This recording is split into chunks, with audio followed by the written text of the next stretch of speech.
प्रश्नावली 12.2 का अंतिम प्रश्न देखिए। प्रश्न नंबर 8। एक गोलाकार कांच के बर्तन की एक बेलन के आकार की गर्दन है जिसकी लंबाई 8 सेंटीमीटर है। ये एक बर्तन दे रखा है जिसकी बेलनाकार ये इसकी गर्दन है, इसकी लंबाई हमारी 8 सेंटीमीटर दे रखी है और व्यास दे रखा है इसका 2 सेंटीमीटर।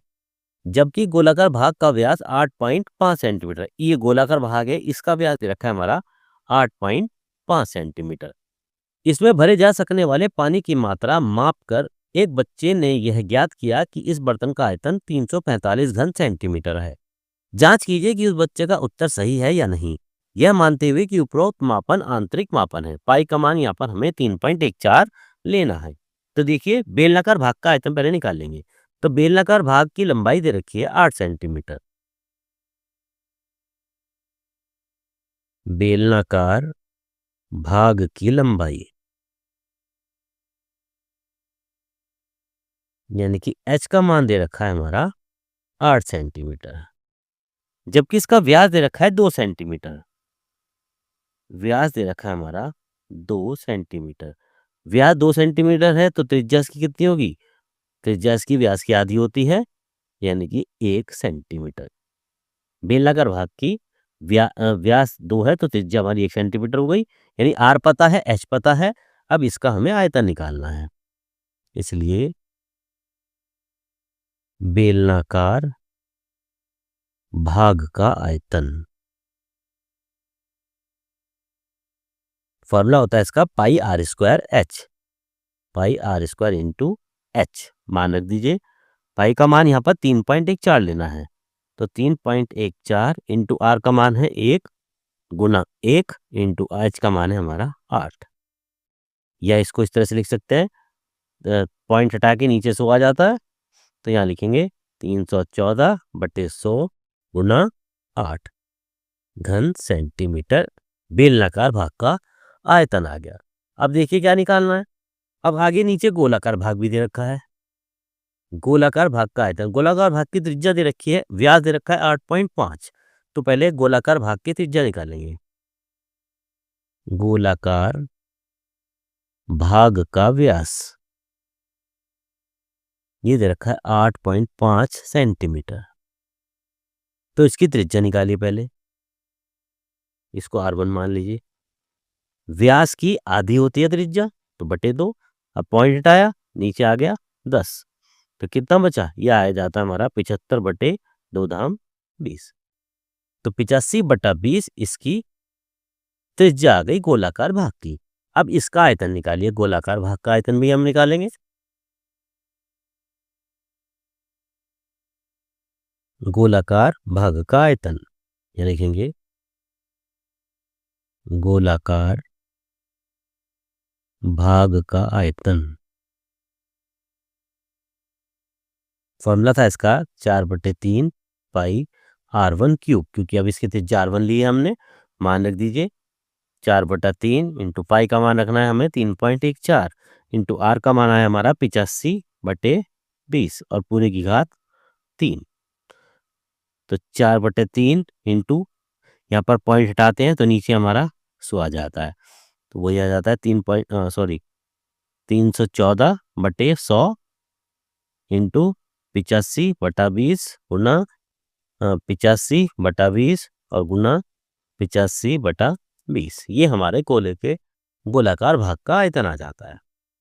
अब देखिए, इसको हम जो पूरा क्वेश्चन में दिया गया है, दो चीजें देखिए, बेलन और गोला।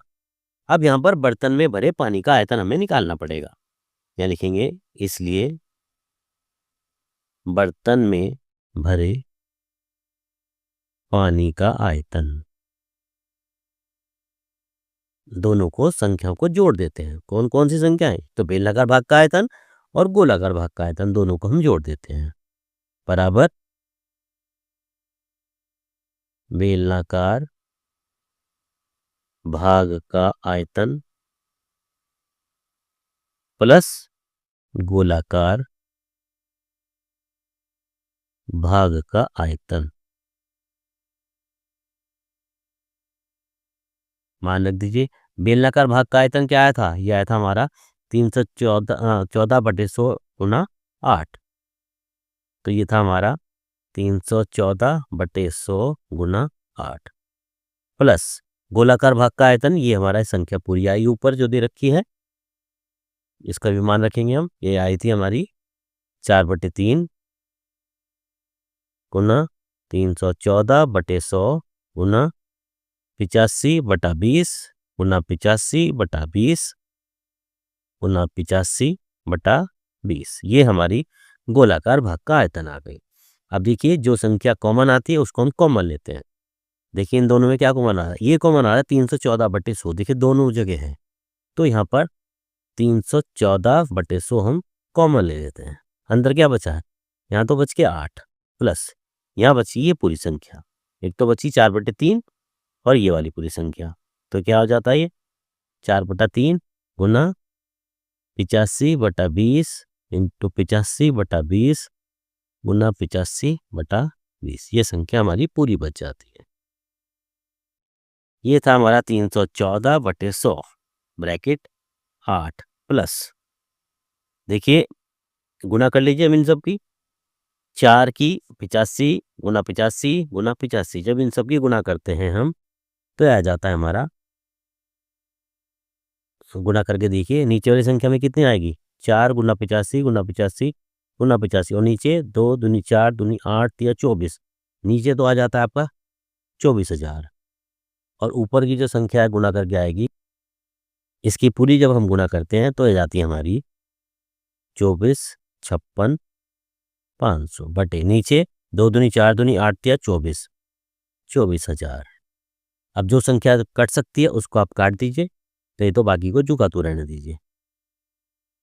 देखिए जब हम इसको काटेंगे, चलिए काटते हैं, अगली लाइन में काट लीजिए, एक ही बात है, चाहे तो यहीं काट लीजिए चाहे आप अगली लाइन में इसको काट सकते हैं। चलिए यहीं काट देते हैं। चलिए देखिए 2 जीरो से तो 2 जीरो काट दीजिए, ऊपर है 24,565, नीचे है 240, किससे काटें इसको, इस संख्या को हम 5 से काट सकते हैं। चलिए 5 से काटते हैं, 5 चौक 20 बचे 4, 5 अठे 40, ऊपर संख्या काटिए, 5 चौक 20 बचे 4, 5 नीम 45, जहाँ 6 है 5 एकम 5 और 5 तिया 15, 49 13 और संख्या नहीं कटेगी। तो यह जाती है हमारी 314/100 ब्रैकेट 8 प्लस 49 13/48। अब देखिए यहाँ पर 48 नीचे एलसीएम लेते हैं, तो 314/100 ब्रैकेट 48 एलसीएम लेते हैं, एक की 48 में करेंगे 48, 48 की जब हम 8 में करेंगे तो ये जाता है 384 प्लस 49 13 हमारा झुका तो रहेगा क्योंकि एलसीएम में एक बार ही चलता है ये। अब इन दोनों को जब हम जोड़ते हैं 384 और 49 13 को क्या बच जाता है, यह आ जाए हमारा 314/107 चल ही रहा है, मल्टीप्लाई 4 और 3 7, 8 और 1 9, 9 और 3 12 का 2 हासिल का 1 और जी 4 और 1 5, 5297/48 ये संख्या आ जाती है, 5297/48। अब जो अगर ये दोबारा कट सकती है तो दोबारा काट सकते हैं इसको। देखिए ये दोनों आपस में कट सकते हैं, ऊपर वाली संख्या नीचे वाली संख्या से, इसको आप 2 से काट दीजिए, 2 दूनी 4 2 चौक 8, 2 एकम 2 2 पंजे 10 2 सत्ते 14, 157 यहाँ पर आ गई और 24 हमारी नीचे आ गई। तो क्या आ जाती है संख्या, या जी हमारी 157/100 गुना 5297/24। अब ऊपर की ऊपर गुना नीचे की नीचे गुना, जब हम ऊपर की ऊपर गुना करेंगे 157 की 5297 में गुना करके देखिएगा तो आ जाती है हमारी 83 16 29/2400। ये हमारा घन सेंटीमीटर में इसका मान आ जाता है। जब हम इसको आपस में भाग करेंगे, पूरी संख्या को जब हम 24 से डिवाइड कर देंगे, भाग करेंगे तो आ जाता है हमारा 346.51 घन सेंटीमीटर। तो ये हमारा बर्तन में पानी का आयतन आया। क्वेश्चन में पूछा गया था, बच्चे का जो आंसर निकाला था उसने 345 निकाला था, यानी कि जो बच्चे ने द्वारा किया गया पानी का आयतन है, ज्ञात किया गया, वो 345 है, तो बच्चे का उत्तर सही नहीं है। क्या लिखेंगे? क्योंकि या लिखेंगे क्योंकि बच्चे द्वारा निकाला गया पानी का आयतन कितना है? 345 घन सेंटीमीटर है, जो सही नहीं है। सही कौन सा होगा? सही होगा 346.51।